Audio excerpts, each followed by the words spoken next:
남북통합문화센터 평화통이 열린 강좌, 이제 마지막 4부 시작해 보겠습니다. 오늘 단국대 한국문화기술연구소 홍지석 교수님과 함께 남북한 어린이 미술 교육의 특징을 주제로 이야기를 나눠보고 있는데요. 4부에서는 남북한 어린이 그림대회와 에피소드에 대한 이야기들을 좀 나눠보도록 하겠습니다. 교수님 말씀해 주실까요? 네. 네. 이제 아까 그 1부 시작할 때 이제 어린이를 위한 그림과 어린이가 직접 그린 그림이 있다고 얘기했는데, 이제 이거는 어린이가 직접 그리는 그림에 대한 이야기가 될 것 같아요.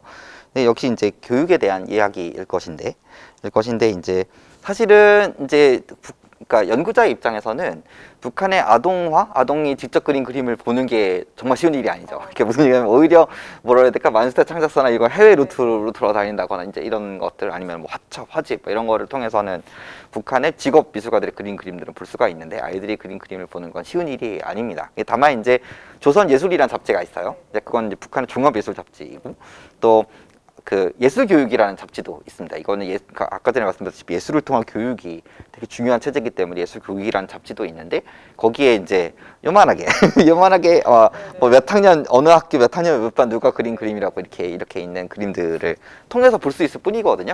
그 아이들이 그린 그림들은요. 근데 이제 그런 그림들을 보고 있노라면 사실 한국의 초등학교 아이들이 그린 그림이랑 별 차이가 없어요. 그게 참 신기하고 재밌는 일입니다. 이게 제가 이제 여태까지는 남북한의 차이들에 대한 이야기를 했지만, 사실 아동 레벨에서 자기가 만나고 있는 세계라든가 이런 경험들, 느낌들, 이제 이런 걸 그림으로 옮겨내는 그 결과물은 의외로 비슷하다는 것이죠. 그런 점들은 일단 재밌다는 말씀을 드릴 수 있겠습니다. 어떻게 북한에서 아이들이 이제 미술을 잘 그리는 아이들이 이제 성장하는가, 이런 걸 또 볼 수가 있는 거죠.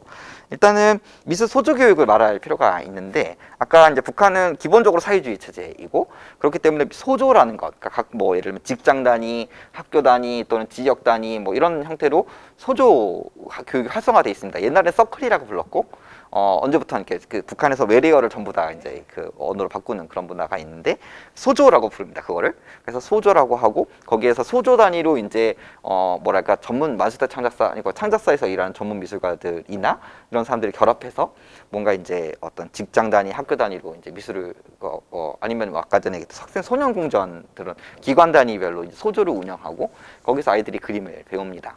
네, 그러면서 이제 그런 케이스가 한 명이 있는 거죠. 사실은 그러니까 여러분들이 이제 북한 문화예술을 이해할 때 되게 중요한 범주가 군중문화예술이라는 범주가 있어요. 이제 군중문화예술이라는 건 뭐냐면, 아까 전에도 말씀드렸다시피 예술을 소수의 어떤 엘리트들이 독점하는 게 아니라 인민이 갖게끔 한다, 이제 이런 그런 이념하에서 서클이라든가 소조 이런 활동을 강조하고 있는 것이죠.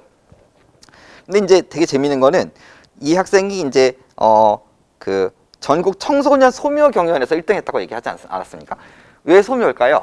이런 거는 이제 소묘는, 그러니까 우리로 치면 드로잉인데요. 연필이나 이제 펜 한으로, 그러니까 물감 알록달록한 거 쓰지 않고 이제 드로잉, 연필이나 특히 연필이나 펜으로 그리는 걸 말합니다. 근데 그러니까 종이하고 연필만 있으면 되는 그림인 거죠.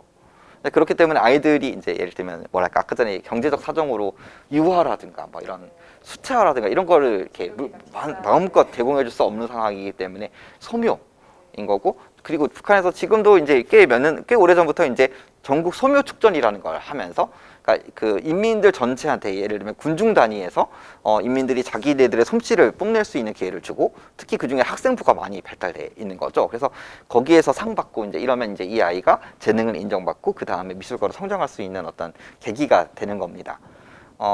또 이제 근데 그럼에도 불구하고 학교 교육도 되게 중요해요. 아까 이제 소조를 되게 강조했습니다만, 역시 이제 미술 교육의 핵심은 학교이고, 대부분의 아이들이 이제 학교에서 미술을 체험합니다.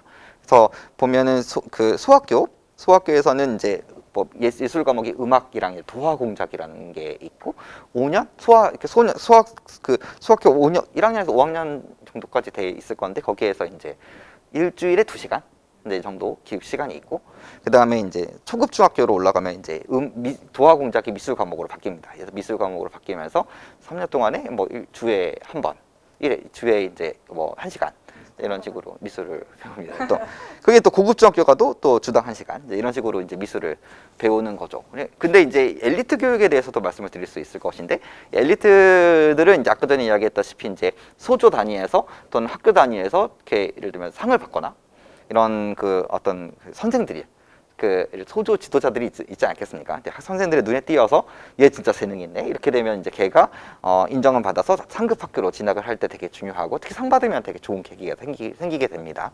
그래서 그렇게 있고, 그래서 그런 학생들이 갈 수 있는 미대가 있어요.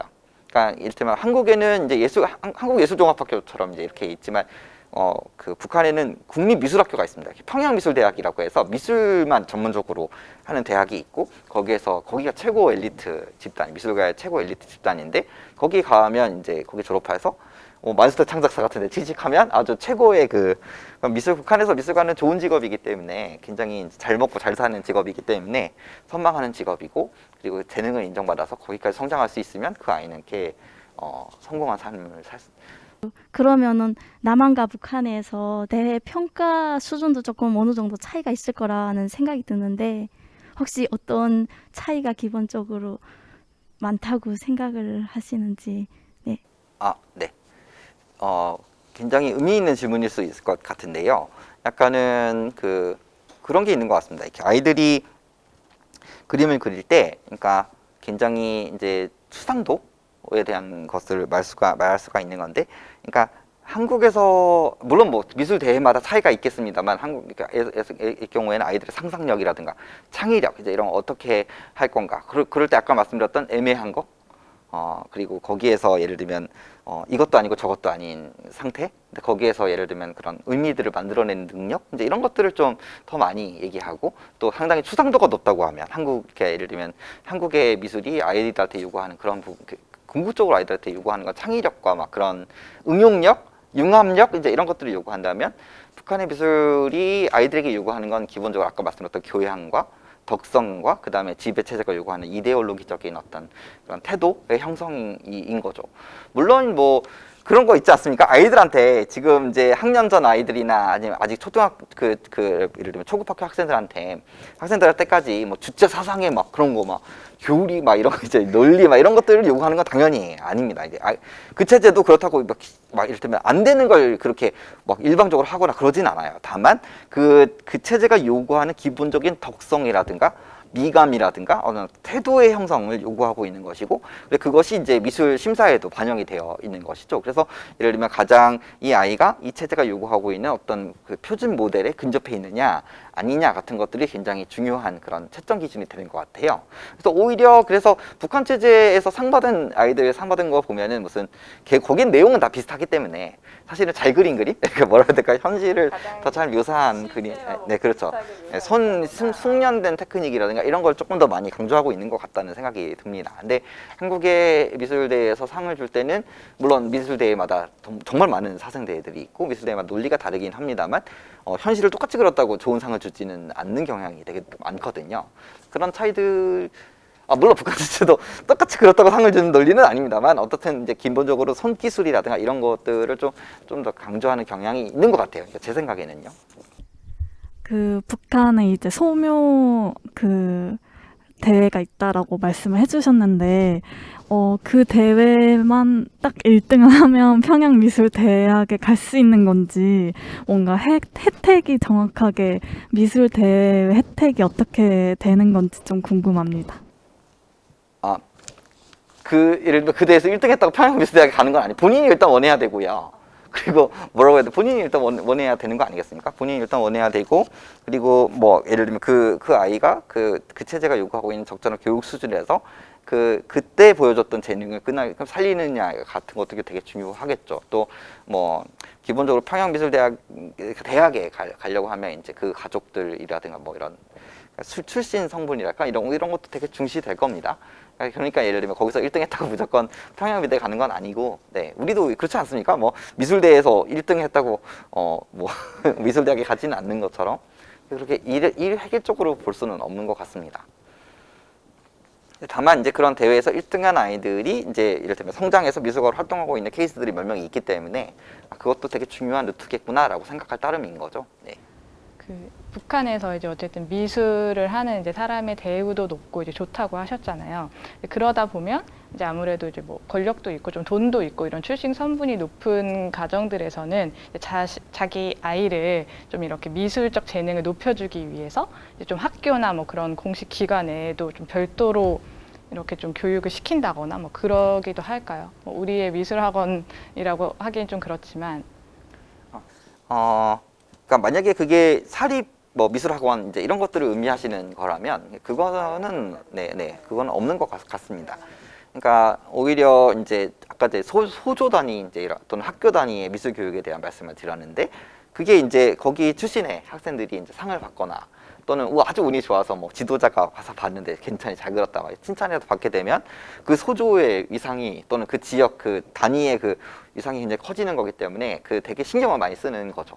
그러니까 미술 재능이 있는 아이들을 데려다가 굉장히 열심히 교육시키고 그리고 그 아이의 성장을 바라보면서 성취감을 느끼는 거는 이제 여기나 거기나 이제 마찬가지일 겁니다. 어릴 적에 그 도화 공작 시간에 먼저 도화는 크레파스로 그리는 거니까 크레파스로 뭐 거울 그리기도 하고 고기 그리고 되게 어릴 적 이야기였는데 그리고 그 공작 시간에는 뭐 공을 종이로 이렇게 색종이로 공을 만드는 그런 거 이렇게 동그랗게 만든 접기 하는 거예요. 네, 그런 것도 하고 네, 조금 크면서는 미술 시간에 그림을 잘 기억이 안 나네요.